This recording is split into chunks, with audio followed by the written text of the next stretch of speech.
Ya prometo tener más tiempo para ustedes, porque soy total y completamente libre de toda potencia. Déjame ver qué más me falta. Ajá. ¿Qué fue que me veo, Catherine? Tú confírmame, por favor, o sea, dile a mi madre que me escribo, porque no encuentro el chat. No sé a quién ella le informó que se va a cambiar de sexo. No recuerdo. Mm, Habló conmigo, monitora. sí, tú mencionaste lo de mi. No se escuchó, dígame. Si fuiste tú que mencionaste lo de mis manos, Ajá. para que me confirme por favor con quién ella habló, y si habló conmigo y que me escriba Oh, para la conversación. ok. ¿Que con quién ella está? No se está escuchando bien, ¿no?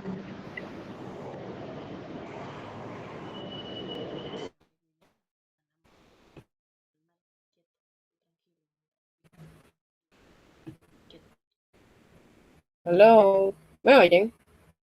Sí, se escucha. Sí, Está Mae. bien, lo que tiene Ah, como ok. un Monitora se problema. escucha. Monitora, pero se le está entrecortando en realidad. Usted empieza a hablar y de repente se va. Parece que su internet no está muy bueno. No, en verdad el internet no sirve. Dame un segundito.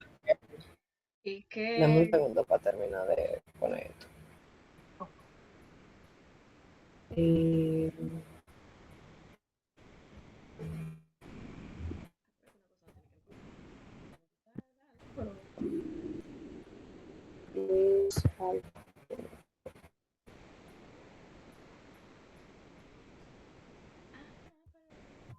bueno,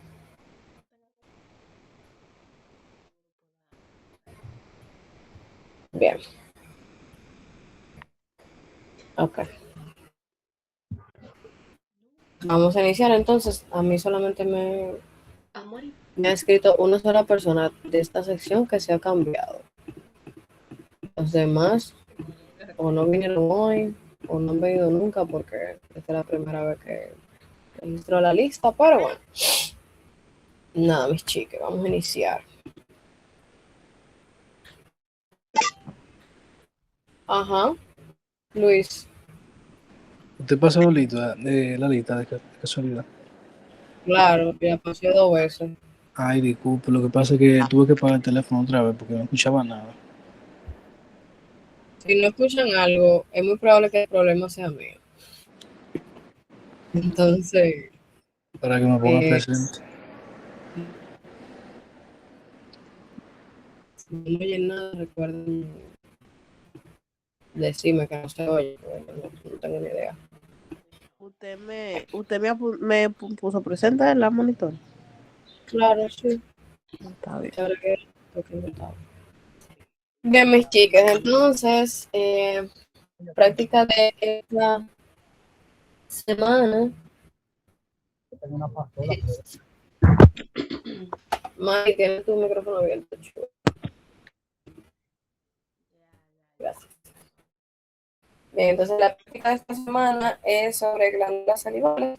Este es básicamente como una introducción a aparato gastrointestinal, que es uno de los temas más largos del primer bloque, por no decir el más largo.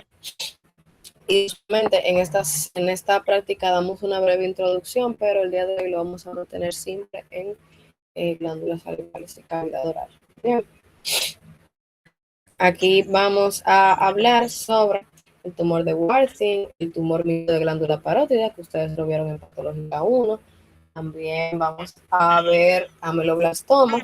Y el único tema que no vamos a abarcar hoy es quiste radicular, porque eso ustedes lo vieron en pato 1. Y eso de dientes, nosotros no trabajamos con dientes. Bien, entonces vamos para allá y terminamos.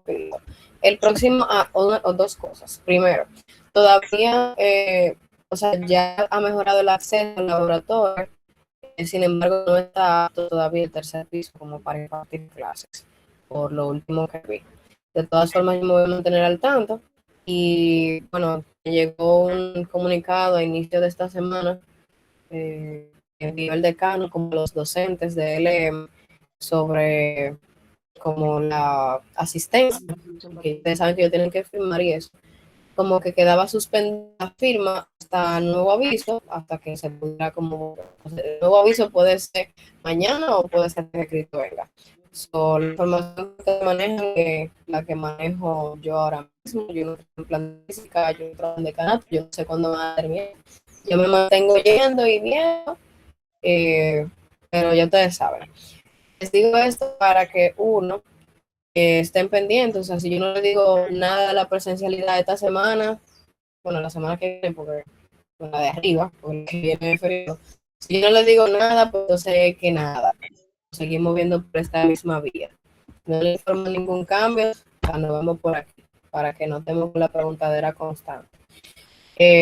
Otra cosa, no se acomode que a esta modalidad, bien, yo sé que es un poquito más en el horario y más que no tenga casa y todo bien, pero es muy probable que volvamos a la presencialidad en algún momento. Si usted la selecciona hasta ahora, en este día, en este lugar, en este momento, todo, usted puede tomarlo hasta ahora, independientemente de presencial o virtual. Bien, lo digo para que no se acomode mucho, que esta materia es presencial. Y nada, y respecto a los manuales, es muy probable que para la semana de arriba, no esta, sino la otra, pues empiecen a vender los manuales. Un día en específico puede ser, por ejemplo, hoy viernes, que ustedes toman esta sección conmigo, o puede ser los lunes, que yo tengo otra sección. Bien, por eso va a ser más adelante y se venderían en el otro día que está habilitado. Pero yo todo eso se lo voy a avisar para que no se desesperen y eso. Y para que dejen de preguntar. Ajá. Bien, todo claro. Entonces vamos a iniciar. Yo te dije que no. Vamos a comenzar con el adenoma pleomorfo de glándula parótida. Antes de empezar a hablar de esta neoplasia, que ya ustedes vieron en patológica 1, cabe destacar que las neoplasias de glándulas salivares son muy poco frecuentes, o sea, muy raros. Constituyen aproximadamente un 2% de las neoplasias benignas y suelen caracterizarse porque en su mayoría tienen como una misma morfología muy parecida. O sea, suelen ser como masas bien delimitadas que miden entre 4 a 6 centímetros aproximadamente. ¿Qué sucede? Que aunque la mayoría son de carácter benigno, tienen cierto riesgo de malignización. O sea, la malignización es inversamente proporcional al tamaño de la glándula. Dígase, mientras más grande la glándula, menor probabilidad de que se malignice. Y si son glándulas pequeñitas, como si hay glándulas subcutánea, etcétera, etcétera, pues entonces es más probable que se malignicen. Para que lo tengan pendiente. Entonces sabemos que el adenoma pleomorfo también se le conoce como tumor mixto de glándula parótida por sus composiciones. Es el tumor más frecuente de las glándulas salivares mayores en sí y constituye el 60% de todos los tumores que afectan a la parótida. Bien, es el más frecuente de la parótida y es el tipo de tumor más frecuente de todas las glándulas salivares mayores. Principalmente afecta a mujeres entre los 30 y 50 años. Por ejemplo, cuando le pidió siempre traten de acordarse de esta forma, porque acá tengo a la paciente con masa, ¿verdad? Ya yo sé que eso es un tumor mixto. La edad de ella tiene que oscilar entre los, así mismo, entre los 35, entre los 40 a 50 años aproximadamente, porque ustedes saben que la media es de 30 a 50, y pues es una mujer. ¿Okay? Ahí están algunos de las características epidemiológicas. En cuanto a la etiología del adenoma pleomorfo, recuerden que está causado principalmente, o se asocia mucho con la exposición a radiaciones de manera crónica. Bien, son pacientes que se realizan muchas panorámicas dentales o que trabajan en esos ambientes, etcétera, etcétera, predisponen a la mutación más adelante de un gen o la alteración de un gen, que es el gen PLAC1. Bien, ¿se acuerdan? Que básicamente ese gen se encarga de codificar factores de transcripción en las celulitas que promueven el crecimiento y diferenciación de las células, en este caso de la glándula parótida. Entonces, cuando se altera ese gen, ese crecimiento y esa diferenciación, pues obviamente se tornan anormales. Ese gen se encuentra en el cromosoma 8, brazo largo 12. Bien, es el PLAC1. Entonces, en cuanto a la morfología específicamente, macroscópicamente el tumor mixto se va a ver como una masa, ¿verdad? Bien delimitada, circunscrita, encapsulada, excepto en la parte que tiene contacto con el paladar. Entonces, en algunas bibliografías ustedes van a encontrar que el adenoma pleomorfo tiene una pseudocápsula, porque no es una cápsula completa. Bien, esa parte donde no tiene donde tiene contacto, perdón, con el paladar suele presentar unas protrusiones como unas lengüetas que pueden afectar a glándulas adyacentes. En cuanto al tamaño, dijimos que los tumores de glándulas salivales suelen medir entre 4 a 6 centímetros. Este no es la excepción, o sea, este suele medir menos de 6 centímetros aproximadamente. Bien, si realizamos un corte a la masa tumoral, vamos a encontrar una coloración blanco-grisácea, bien, y ciertos focos o ciertas zonas translúcidas que me indican la presencia de tejido mixoide. Bien, puede ser de tamaño variable. Por ejemplo, este tiene como aproximadamente 4 centímetros, ¿sí? Y los otros son más pequeños. En la microscopía, recuerden que se le conoce como tumor mixto porque tiene dos componentes. Bien, componente epitelial y un componente mioepitelial o mesenquimal. Bien. Por esto, esta neoplasia en patológica 1 nosotros lo damos en el apartado de otras neoplasias o neoplasias policlonales porque tienen esos dos componentes. Bien, los componentes o el componente epitelial va a adoptar diferentes formas. Bien, puede formar glandulitas, hileras, acinos, etcétera, etcétera. Y en el caso del componente mioepitelial, pues van a ser células epiteliales con capacidad contráctil. Bien, que suele ser no una capacidad normal de las células epiteliales, sino de algunos mesenquimales como las células musculares. Bien, de igual forma vamos a encontrar islotes de pseudocartílago, bien, que son las zonas que se suelen ver blanquecinas en la macroscopía, y todo esto que acabo de mencionar, tanto el componente epitelial como mioepitelial, el mesenquimal, están apoyados sobre un estroma mixoide, que puede ir entre mucinoso o condroide, acompañado, ¿verdad?, de la presencia de los islotes. Entonces acá, por ejemplo, si nos fijamos, todo esto que se ve acá clarito es el estroma mixoide, y los componentes epiteliales y mioepiteliales pues están formando trabéculas, hileras, acinos. Aquí tiene un patrón un poquito más trabecular porque se ve como enramado. Bien, y acá arriba vemos parte del componente mesenquimal, que es el islote de cartílago. Acá también, ¿ven? Islote de cartílago a mano izquierda, a mano derecha, perdón, y a superior derecha. Y acá estroma mixoide y los componentes epiteliales y mioepiteliales. Acá tenemos islotes, trabéculas, hileritas, etc. Bien, en cuanto a la clínica, usualmente el adenoma pleomorfo de glándula parótida suele ser asintomático. Dígase que en la zona de aparición, o sea, el paciente va a tener solamente la masa palpable en la parte de detrás, o sea, como debajo y detrás de la oreja. Para nada indolora y a veces suele ser móvil. Bien, el tratamiento pues es quirúrgico.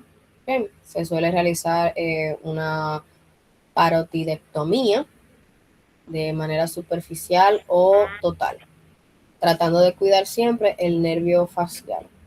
Bien, que saben que guarda relación anatómica con esta glándula. Y en dado caso puede incluso llegar a comprimir el nervio y pues provocar parálisis facial del mismo lado de la afectación. Bueno, de donde está la neoplasia. Bien.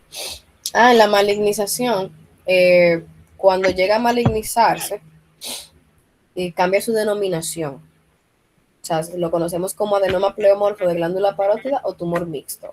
Cuando se maligniza, se le conoce como carcinoma ex adenoma pleomorfo o tumor mixto maligno. Bien, esos son los dos nombres que recibe cuando se maligniza. Seguimos entonces con el tumor de Warthin. Bien, al tumor de Warthin también se le conoce como cistadenoma papilar linfomatoso. Bien, el nombre siempre nos dice cuáles son las características morfológicas o histológicas de la patología. Entonces ahí lo dice todo. Bien, es una neoplasia epitelial benigna que deriva de la glándula parótida o se origina aquí. Usualmente suele afectar a hombres ya mayores, entre 50 y 75 años. Afecta también a pacientes específicamente fumadores. La etiología per se desconoce, hay ciertos mecanismos, con las teorías de esa etiología, pero se asocia a los fumadores porque estos tienen 8 veces mayor riesgo de desarrollar un tumor de Warthin que una persona que no fume. So, hay una relación ahí. Bien.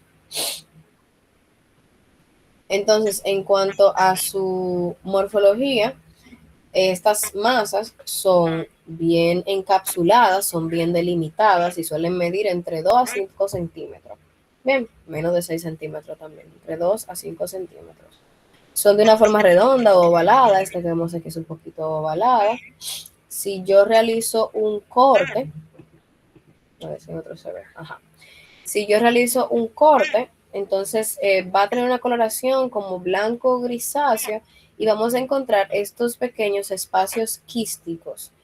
Esos pequeños espacios quísticos están llenos de un material mucinoso, de una contextura como espesa, que es dado también por lo que vamos a ver en su microscopía. ¿Okay? Entonces, en la micro, en el nombre, ¿verdad? En el otro nombre que recibe el tumor de Warthin, vemos que es cistadenoma papilar linfomatoso.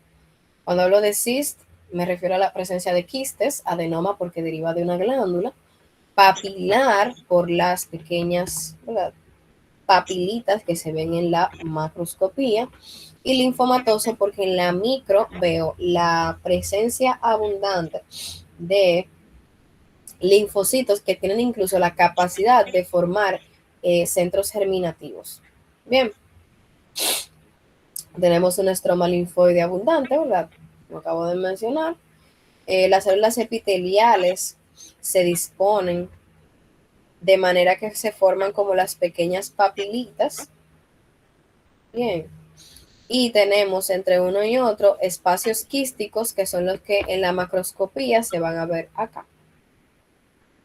Bien, con la secreción mucosa o serosa, mucinosa, etc. Entonces, si hacemos un close-up, esas células epiteliales características del tumor de Warthin se disponen con un epitelio cúbico simple en la base y un epitelio cilíndrico simple hacia la periferia. Bien, y aquí en el medio ven el material seromucinoso, mucinoso o seroso. Bien.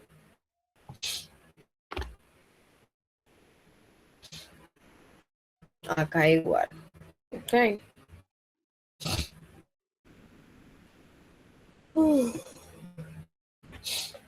Entonces, en cuanto a la clínica del tumor de Warthin, usualmente, al igual que el adenoma pleomorfo, se va a presentar como una masa indolora, es de lento crecimiento. Bien, y lo que suele presentar son síntomas como compresivos. Dígase que si crece mucho, si llega a los 5 centímetros, pues puede provocar cierta dificultad para deglutir. Bien, usualmente tienen buen pronóstico y también se le hace una podidectomía, conservando y cuidando mucho también el nervio facial. Bien. Entonces, quiste radicular, no vamos a ver. Se vio el pato 1. Vamos ahora entonces con ameloblastoma. De todas las patologías que hemos visto, ¿verdad? De las últimas dos que hemos visto, aquí estamos hablando ya de una neoplasia, ¿verdad? que según su denominación es una neoplasia benigna, sin embargo, es bastante invasora y agresiva. ¿Ok? El ameloblastoma deriva del epitelio odontogénico de unas celulitas, perdón, que se les conoce como ameloblastos. Bien, los ameloblastos son prácticamente como los que se encargan de producir o de crear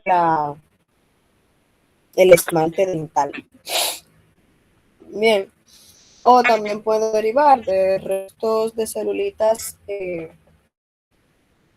de un quiste dentígero, que también son quistes que derivan de células embrionarias que participan en la formación del diente.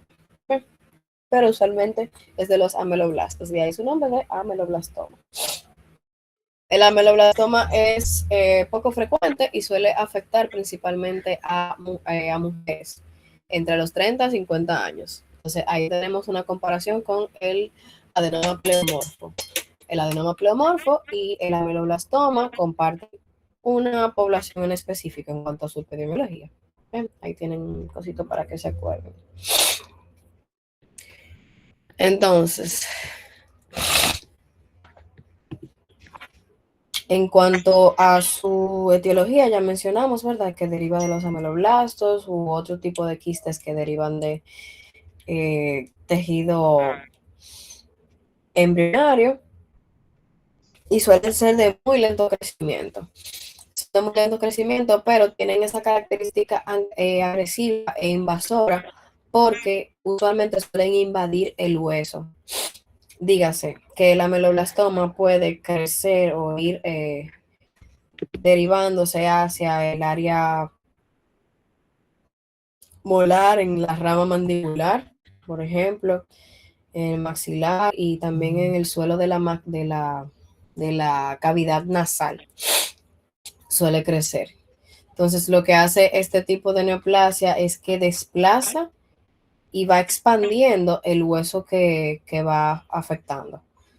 Entonces puede ser, por ejemplo, de una forma unilocular, que es una sola masa que desplaza, o multilocular, que lo hacen en diferentes partes, o puede ser también de carácter metastásico.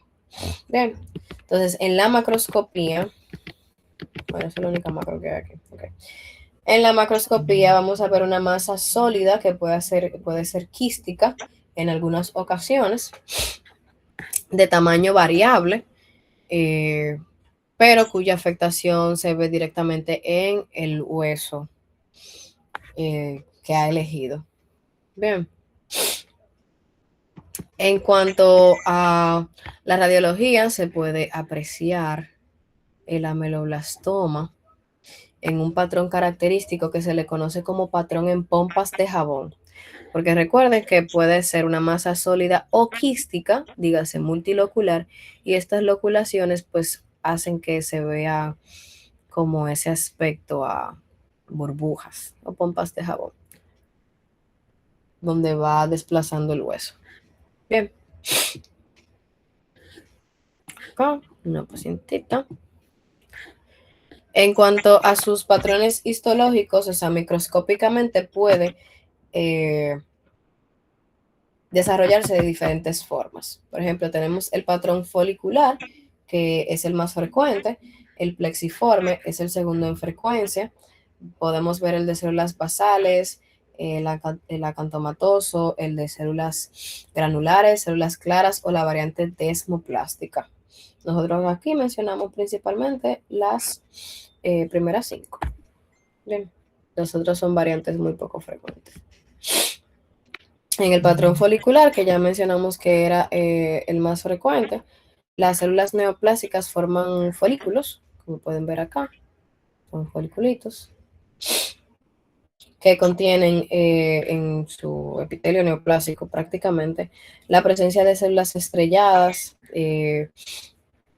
También las células pueden ir entre cuboides o cilíndricas y se apoyan de un tejido bastante fibroso. Esa es la variante folicular. Las células neoplásicas adoptan en forma de folículo. En la variante plexiforme, sabemos que el término se refiere a múltiples formas. Usualmente las células neoplásicas pueden adoptar formas, o sea, formar haces celulares, masas, etcétera, etcétera. Bien, aquí, por ejemplo, están formando como pequeños haces. Esta se difiere de la anterior porque no tiene la misma cantidad de estroma que en el caso de la variante folicular. La variante de células basales, esta se caracteriza porque las células neoplásicas suelen ser redondeadas y con núcleos prominentes que ocupan casi toda la parte del citoplasma. También esta variante de células basales se caracteriza porque son células muy basófilas, dígase que se van a ver un poquito más oscuras, van a adoptar mayor tinción, porque tienen núcleos grandes también y poco citoplasma. Entonces por eso se van a ver más oscuritas. Bien, de las otras variantes, por ejemplo, la acantomatosa, cuando hay un patrón acantomatoso es que las células neoplásicas, benignas o malignas, cual sea, en este caso, ¿verdad? Benignas, forman como un islote enorme de células tumorales y en el centro suele haber como un patrón de metaplasia pavimentosa, dígase que esas células van a cambiar de su forma redondeada, que usualmente suelen tener estas células neoplásicas o los ameloblastos neoplásicos, por una forma como de células aplanadas o células planas. Bien, que se parecen mucho a las células epiteliales normales. Y pues de las anteriores, de las granulares, estas se caracterizan porque tienen granulitos eosinofílicos en el interior del citoplasma y se ven así, como rojitos, pero de eso no tenemos homorfo. Bien, ¿cuál sería entonces el tratamiento para el ameloblastoma? Es un paciente que cursa, a diferencia de las otras neoplasias, ¿cierto? Porque es agresivo y puede ir desplazando el hueso, el paciente obviamente va a sentir muchísimo dolor. Bien. También eso afecta mucho la estabilidad de las piezas dentales, así que en la misma área donde suele aparecer la neoplasia, como que los dientes son móviles, incluso se le pueden ir cayendo. Obviamente, se hace resección quirúrgica y para evitar recurrencia, cuando se hace la resección, como que se trata de quitar 1 o 2 centímetros más de la misma área, por si acaso. Se puede hacer reconstrucción del hueso, si el paciente tiene los recursos y en el hospital o en el país se puede hacer. Y así, pero son recurrentes, o sea, suelen aparecer nuevamente los ameloplastomas. Bien, entonces, ¿hay alguna pregunta? Esto fue súper rápido. Para la próxima semana. Mayelin, disculpa, Catherine Omey, Una estoy pregunta. presente y no pude decir presente cuando tocaste la lista, por favor.